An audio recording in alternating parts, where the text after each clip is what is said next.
여러분 안녕하세요. 옴스입니다. 이번 주 롯데그룹 서류 발표가 있었습니다. 먼저 합격하신 분들에게 축하 말씀 전하고요. 아쉽게도 탈락하신 분들 지금 당장은 물론 많이 힘들고 시리에 빠져 있으실 거라고 생각합니다. 하지만 하루빨리 털고 일어나셔서 다음 기회 잘 잡으셨으면 좋겠고요. 오늘 유통계열사 지원하시는 분들을 위해서 제가 좀 주요한 산업 이슈들 다 정리를 좀 해봤는데, 이후에 뭐 현대그룹이라든지 아니면 롯데그룹 유통계열사 인턴이라든지 아니면 여타 다른 산업군에 지원하시는 분들 같은 경우에도 도움 될 만한 내용들로 준비했으니까요. 끝까지 좀 잘 보셔서 이후에 뜰 기업들 지원할 때 좋은 자소서 낼 수 있기를 기원하겠습니다. 취업은 옴스잡스. 자, 첫 번째 이슈입니다. 바로 롯데그룹의 유통사업 부진을 꼽았습니다. 롯데그룹의 유통사업은 이 사업 포트폴리오상에서 차지하는 비중이 매우 큰 사업입니다. 그럼에도 불구하고 2017년도 촉발된 사드 사태 이후로 계속해서 지금 부진을 겪고 있으며, 신동빈 회장님까지 그런 어떤 이 정치적인 이슈로 인해서 이 사업 구조 개편에 제대로 신경 쓰지 못한 결과 변화하는 시대 흐름에 맞게끔 빠르게 이 사업 변경을 하지 못함으로 인해서 그 적자가 눈덩이처럼 많이 커진 상황입니다. 이 부분에 대한 이슈를 여러분들이 명확하게 알고 있어야만 향후 롯데그룹이 어떤 방향으로 나아갈 것인지, 어떤 부진을 털고 다시 한번 유통그룹의 새로운 르네상스를 이뤄나갈 것인지에 대한 여러분들의 당찬 포부를 밝혀볼 수 있을 거라는 생각이 들고요. 그래서 관련된 기사도 같이 좀 살펴보도록 하겠습니다. 먼저 지난 2월 달에 났던 기사긴 한데요. 정말 충격적인 기사입니다. 롯데쇼핑 4분기 실적이 1조 적자를 냈다라는 기사입니다. 4분기 한 분기에만 냈던 실적이 마이너스 1조고요. 2018년 4분기 4,500억가량의 영업적자를 냈던 거에 비해서 약 2배가량 그 하락폭이 더 커졌다라는 점이 굉장히 주목할 만한 부분인 것 같습니다. 물론 롯데그룹에서는 회계기준 변경으로 인한 손실폭이 커졌다라고는 하지만, 실제로 마트와 슈퍼 그리고 롭스와 같은 오프라인 매장에서의 영업 손실 확대가 지속된 건 사실입니다. 보시면 마트와 슈퍼가 각각 230억, 430억 적자를 냈다고 하고요. 그리고 롭스 또한 1,000억 원대의 손실을 기록했다고 합니다. 물론 요 밑에 보면 또 이 회계기준 변경으로 인한 9,000억 손실이 가장 큰 하락폭의 요인이라고 볼 수 있긴 한데요. 관리 부문에 지원하신 분들 같은 경우에는 이런 식의 회계기준 변경이 유통산업에 어떤 영향을 미치게 될 것인지에 대한 생각들 잘 정리해 볼 필요가 있으니까요. 이 부분 한 번 더 챙겨보시면 좋을 것 같고요. 이런 적자가 눈덩이처럼 커지고 있는 상황에서 롯데쇼핑 입장에서는 경쟁력이 없는 오프라인 점포를 축소시켜 나가겠다라는 이런 계획을 계속해서 발표해 나가고 있습니다. 오프라인 점포 같은 경우에는 지속적인 임차료가 나가거나 고정비를 수반하기 때문에 너무 많은 수의 점포를 방만하게 운영할 경우에 그 손실폭이 더 크게, 더 빠르게 확대될 가능성이 높습니다. 그렇기 때문에 이 실적이 좋지 않은 매장들은 과감하게 빨리 이 통폐합을 함으로써 고정비 지출을 줄이는 전략이 지금 가장 필요한 시점이라고 볼 수 있습니다. 그리고 아래로 좀 내려보시면 여기 좀 주목할 만한 내용이 있습니다. 롯데쇼핑 같은 경우에는 롯데쇼핑이라는 하나의 지붕 아래 백화점, 마트, 슈퍼, 롭스 등 각기 다른 이런 이 사업들이 각자 대표 체제로 운영되는 형태였습니다.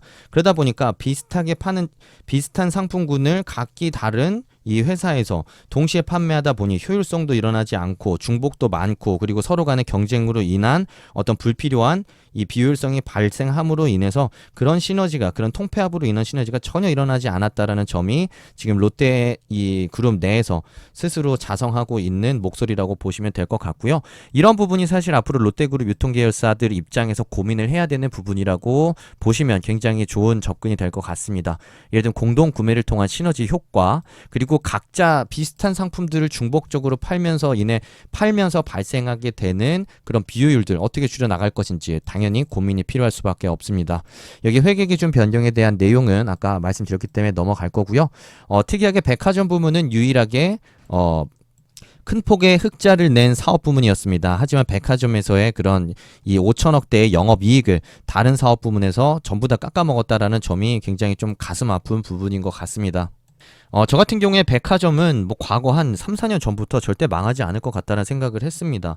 뭐 미국과 같은 이 나라에서는 이런 대형 백화점들이 지금 뭐 이 폐업한다라는 소식이 종종 들려오고 있긴 하지만 대한민국 고객들 같은 경우에는 이런 과시풍조가 어떻게 보면 좀 만연한 측면이 좀 있기 때문에 이런 명품에 대한 소비는 줄어들지 않을 거라는 생각을 했었고, 그리고 백화점이 가지고 있는 유통 채널의 특징 자체가 고객들에게 어떤 직접적인 방문을 유도하고 체험을 통한 어떤 구매 행위에 대한 그런 이 가치를 극대화해 준다라는 측면에서는 백화점이 갖고 있는 장점이 뚜렷하다고 생각했습니다.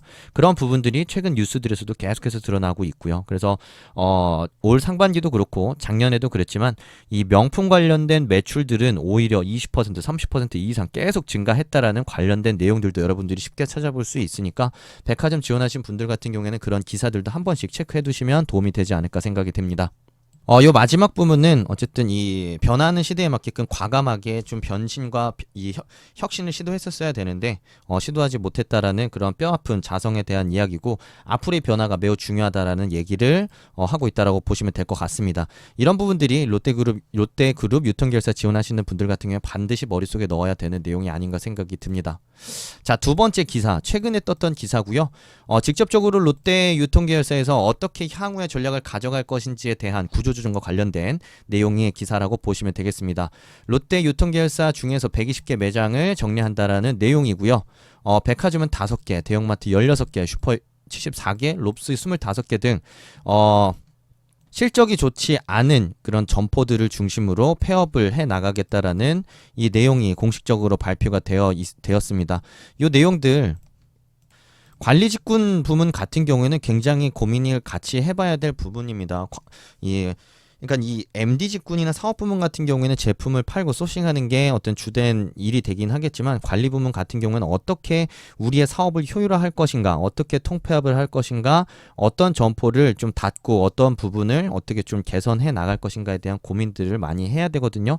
그런 측면에서 관리 직군 지원하신 분들 같은 경우에는 이 각각의 어떤 점포들을 어떻게 통폐합해 나가고 어떻게 활용해 나갈 것인지에 대한 고민들 여러분들 많이 얘기해 볼 수 있지 않을까 생각이 듭니다. 자, 이렇게 그냥 간략하게 좀 정리를 해봤고요. 두 번째 이슈는 바로 유통산업 규제에 대한 내용입니다. 유통결사에 지원하시는 분들이라고 한다면 당연히 향후에 정부에서 어떤 식의 유통규제들을 계속해서 강화해 나갈 것인지에 대한 관심 또한 필요할 수밖에 없습니다. 정부가 어떤 규제를 적용하느냐에 따라서 이 사업 방식이나 사업 형태에 대한 변화도 필요할 수밖에 없기 때문입니다. 그래서 우리는 지금 이제 집권 여당 그리고 정부의 그런 이 정책 도입 기조를 잘 눈여겨볼 필요가 있는데요. 주요한 내용은 기사로 살펴보도록 하겠습니다. 바로 첫 번째, 복합몰 규제에 대한 내용입니다. 핵심만 좀 말씀을 드리자면, 집권 여당은 이 정책 공약 1호로 복합 쇼핑몰의 출점 영업 제한을 공언했습니다. 그리고 실제로 이 법안을 도입하기 위해서 발빠르게 움직이고 있고요. 그 내용은 뭐냐면 이 복합 쇼핑몰의 입지를 제한한다는 내용입니다. 도심 지역에 뭐 예를 들면 입지를 못하게 한다든지 뭐 이런 내용일 거고요. 그리고 대형마트를 대상으로는 영업시간 제한과 의무 휴업 규제를 적용했던 것들을 복합 쇼핑몰 아울렛까지 확대한다는 내용입니다. 정말 유통계열사들 비명 지를 수밖에 없지 않나 생각을 하고요. 이런 부분에 대해서 여러분들한테 질문을 드릴 가능성이 높습니다. 그에 대한 생각으로 여러분들이 이 아래 나오는 내용들을 좀 잘 읽고 정리해 보시면 좋을 것 같아요. 뭐냐면 주된 내용은 이런 대형 유통계열사들이 지역경제 활성화에 기여하는 바가 꽤 크다라는 내용입니다. 뭐 예를 들면 대표적인 사례 중에 하나가 고용창출 효과라는 거죠. 대형마트 하나는 약 500명에 달하는 인원을 채용할 수 있을 정도로 지역 경제에 기여하는 바가 있고, 실제로는 이 대형마트가 주변 골목 상권의 활성화와 많은 부분이 연동되어 있다라는 내용 또한 같이 담겨져 있습니다.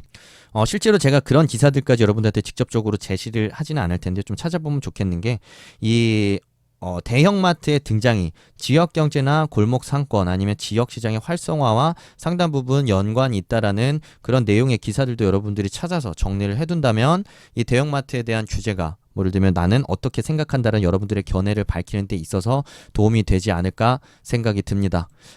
그런 이 정책 도입에 대한 관련된 기사 하나 더 제가 좀 제시를 해드렸는데요. 여기 보시면은 관련된 규제 내용이 조금 더 잘 정리가 되어 있습니다.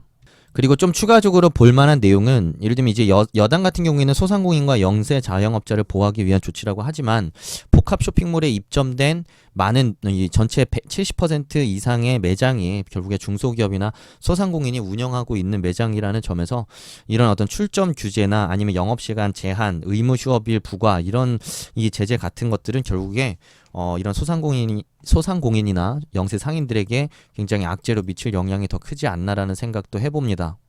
그리고 오히려 이런 이 대형 마트나 아울렛 아니면은 이 뭐 백화점과 같은 이 대형 오프라인 유통 채널에 대한 규제는 계속되고 있는데 온라인에 대한 규제는 없습니다. 그래서 오히려 어부지리로 이 온라인 시장은 더 급성장하고 있다라는 내용도 일부 있는데요. 이것들이 어떻게 보면은 형평성에 맞는 건지에 대한 그런 고민들 해볼 필요가 있고, 정말 오프라인 이런 대형 마트나 아울렛과 같은 이 오프라인 유통 채널에 대한 규제가 정말 실익이 있는지 우리 지원자들께서는 한 번 정도는 다들 고민을 해보시면 좋겠다라는 생각이 들어서 두 번째 이슈로 꼽았습니다.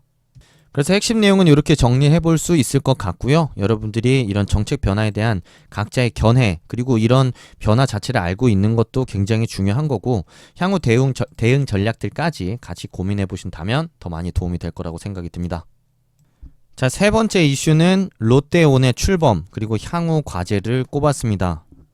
많은 지원자분들이 롯데온에 대한 이야기를 정말 많이 했을 거예요. 롯데 유통 계열사들의 어떤 온오프라인 통합을 통한 시너지를 낼 수 있는 그런 하나의 대항마로 롯데온이 앞으로 하는 역할이 클 거다라는 얘기를 많이 할 텐데요. 그 모르는 사람은 없습니다. 그리고 당연한 과제고요. 여러분들이 제시를 해야 될 여러분들의 생각이나 여러분들이 갖춰야 되는 이해는 뭐냐면, 롯데온이 앞으로 직면한 과제가 무엇이냐, 어떤 부분에 사활을 걸어야만 이 지금 유통 전쟁에서 살아남을 수 있다고 생각하느냐에 대한 여러분들의 생각을 정립하는 게 중요한 거지, 롯데온 짱이에요, 앞으로 잘 될 거예요, 이런 건 여러분들이 면접에서 보여줘야 될 면모가 아닙니다. 그런 측면에서 이 롯데온이 가지고 있는 뭐 이 어떤 당찬 포부를 갖고 출시를 하게 되었는지, 현재 직면하고 있는 수많은 과제와 난제들이 무엇인지, 어떤 방향으로 나아가야 된다고 생각하는지에 대한 여러분들의 견해, 이 롯데온만 가지고서도 정말 많이 정리를 해볼 수가 있습니다. 이 롯데온에 대한 이야기 기사를 통해 조금 더 살펴보도록 하겠습니다. 자, 이 기사에서 롯데온의 이 요소에 대해서 정말 조목조목 정리를 잘 해놨습니다. 하나씩 좀 살펴보도록 할 텐데요. 우선은 이 롯데 유통계열사 7개를 전부 이제 롯데온이라는 온라인 몰을 통해 전부 통합을 하게 되었고요. 가장 핵심적인 요소 중에 하나가 바로 여기 나오는 이제 뭐 개인화된 서비스를 제공한다.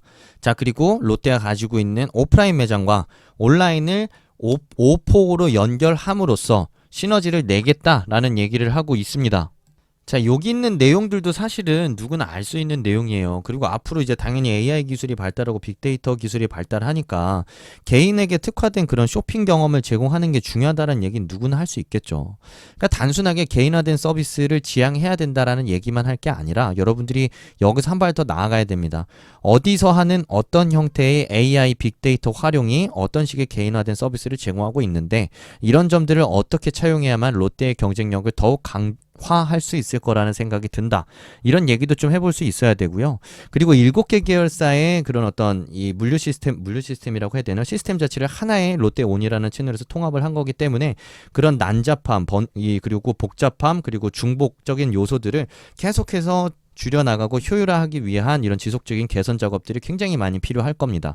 그런 부분에 대한 의견도 여러분들이 제시를 해볼 수 있어야 되고요. 그리고 오포라는 단어 자체에 너무 꽂히지 마세요. 오포는 당연히 지향해야 되는 겁니다. 온라인과 오프라인을 하나로 연결해서 당연히 시너지를 내야겠죠. 그렇다고 한다면 온오프라인의 각각의 기능을 어떻게 나눌 것이며, 오프라인 기능은 어떤 부분에 더 집중할 거고, 어떻게 오프라인만의 이 독자적인 이런 어떤 가치를 만들어 나갈 것인지에 대한 여러분들의 생각을 제시해야 되지 않을까요? 그런 측면에서 타 유통 채널이든 아니면 타 산업군에서 그런 오프라인 채널을 어떻게 운영해 나가고 있고, 그 오프라인에서 고객들에게 어떤 차별화된 경험을 제공하고 있는지에 대한 생각을 제시하는 게 중요하지, 롯데온을 출범하면서 오포로 시너지를 낼 거고 개인화된 서비스를 통해서 만족도를 더욱 높일 것이기 때문에 좋다? 그건 그냥 좋다는 얘기죠. 저도 압니다. 그 정도는. 자, 누구나 알 수 있는 얘기, 팩트 얘기하지 마시고요. 팩트를 기반으로 여러분들이 앞으로 롯데온에서 이 직면하고 있는 그 과제를 어떻게 수행해 나가야 되는지에 대한 여러분들의 견해를 제시하는 게 핵심이라는 점 다시 한번 좀 더 생각을 해보시면 좋을 것 같습니다. 특히 롯데 같은 경우에는 온라인에 대한 투자가 많이 늦었습니다. 신세계 같은 경우에도 쓱닷컴과 뭐 이마트 모든 이런 온라인몰을 하나로 통합하기 위한 작업을 이미 애초에 다 초기에 다 들어갔었었고요. 하지만 롯데그룹만 좀 많이 늦었었죠. 그래서 여기 보면은 작년도 기준으로 약 10조 원의 온라인 거래를 기록했다고 하지만 이게 많아는 보이지만 이 7개의 유통결세 온라인몰이 중복적으로 발생한 매출들이 동시에 잡힌 거기 때문에 실제로는 당연히 10조보다 낮은 이 거래 금액을 달성했을 가능성이 높습니다. 그리고 이 규모는 쿠팡의 12조에도 미치지 못하는 규모라고 할 정도로 롯데라는 유통그룹의 사이즈에 비해서는 굉장히 좀 아쉽고 초라한 성적이 아닐 수 없습니다. 자, 롯데에서는 어쨌든 쿠팡을 경쟁자로 생각하지 않는다라고 하고 있고요. 쿠팡과 롯데그룹의 좀 차이라고 한다면 쿠팡은 이 물류 시스템 자체, 물류센터 자체를 엄청나게 계속해서 투자해 나가고 있고 있는 상황이지만 롯데 같은 경우에는 이제 앞으로 오포 연결을 통해서 지금 롯데그룹이 보유하고 있는 오프라인 매장, 특히 이제 롯데마트, 전국에 퍼져 있는 롯데마트를 활용해서 각 지역별 이 배송 기지로 활용하겠다. 그래서 물류 그리고 유통의 효율성을 높이겠다라는 당찬 포부를 밝히고 있습니다. 자, 그런 측면에서 쿠팡은 뭐 작년도부터 계속 뭐 규모 경제를 통해 흑자를 낸다고 하는데 아직도 흑자를 못 내고 있는 상황인데 롯데그룹이 이런 새로운 이 시도를 통한 유통망 실험을 통해서 얼마나 그런 비용 효율화를 하고 그런 유통의 속도를 높일 수 있는지 우리가 눈여겨볼 필요가 있다고 생각을 하고요. 그런 측면에서 뭐 예를 들면은 우리가 이 오프라인 점포의 기능을 어떻게 가져갈 것인지에 대한 고민들 여러분들이 뭐 지원하시는 이 직군에 맞게끔 또 고민을 해봐야 되지 않을까 생각이 듭니다.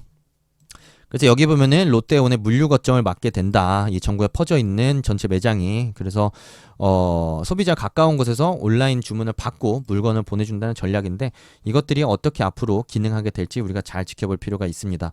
그리고 여기 아까 제가 위에서 얘기했던 오프라인 채널이 당연히 경험 중심으로 가겠죠. 오프라인은 차별화된 경험을 제공해야겠죠. 그 소리는 이미 5년 전, 뭐 10년 전부터 했을 겁니다. 그럼 지금 현재 시대에는 어떤 식의 새로운 경험을 제공해야 되는지에 대한 그런 방향성을 여러분들이 제시해볼 필요가 있다고 말씀을 드렸는데요. 그런 측면에서 지금 롯데그룹을 생각하고 있는 오프라인 매장의 기능이 일부 여기서 나와 있습니다. 여러분들의 생각을 발전시키고 발현시켜 나가는 데 있어서 이것들이 기준이 되지 않을까 생각이 드는데요. 대표적으로 오프라인 매장을 이용하는 소비자들에게 혜택을 제공한다라는 측면 이런 것들 눈여겨볼 수 있을 것 같고 그래서 이제 더 많은 방문을 유도를 한다라는 거겠죠. 그리고 가장 강력한 이 무기라고 할 수 있는 롯데 멤버스에 보유한 3,900만 명의 회원 데이터들이 앞으로 롯데그룹이 어떤 개인화된 서비스를 제공하는 데 있어서 핵심적인 역할을 하게 될 텐데요. 이것도 3,900만 데이터가 있기 때문에 잘할 것이다 라는 얘기만 할 건 아닙니다. 그건 당연히 이용을 해야 될 거고요.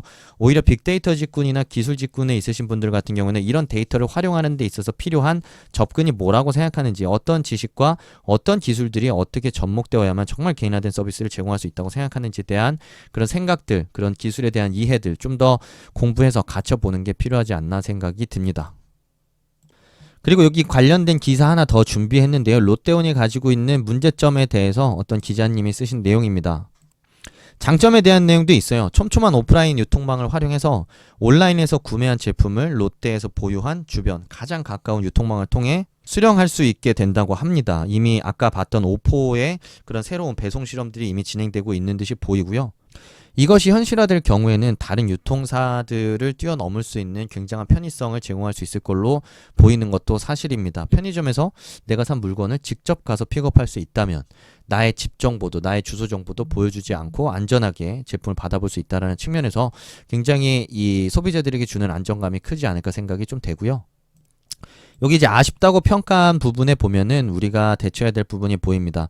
이 롯데온을 하나로 통합하다 보니까 굉장히 트래픽이 많아졌을 걸로 예상이 되고요. 7개 계열사의 모든 상품을 하나로 통합하는 과정에서 중복도 많았을 거고 그리고 이 네트워크도 제대로 이제 갖춰지지 않아서 그런 지연 상태도 많이 발생했던 것으로 보입니다. 그렇기 때문에 이런 비효율을 줄일 수 있는 UI, UX에 대한 고민도 필요할 거고요. 탄탄하게 더 많은 고객들이 언택트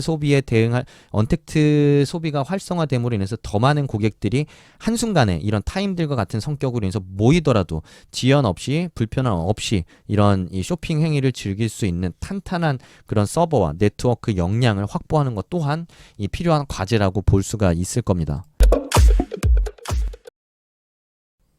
자, 그래서 세 번째 이슈는 정리해보면 이렇게 정리해볼 수 있을 것 같고요. 아까 첫 번째로 말씀드렸던 이 부분에 대해서는 how가 중요합니다. how. 어떻게 활용할 것인지에 대한 고민과 방향. 자, 그 자체만 제시하는 건 롯데온 좋다. 의미 없습니다. 듣는 사람 입장에서. 자, 그리고 아까 말씀드렸던 중복된 상품 카테고리의 통합과 구분에 대한 이슈 상존하고, 그리고 어떻게 그런 시스템이나 IT를 좀 더 고도화해서 고객들에게 차별화된 이런 서비스를 제공할 것인지에 대한 고민 또한 필요할 거고요. 그리고 아직까지는 이런 킬링 컨텐츠라고 할 만한 게 아직은 없는 것 같습니다. 이런 부분에 대한 고민도 지속적으로 필요하지 않나 생각을 해봅니다.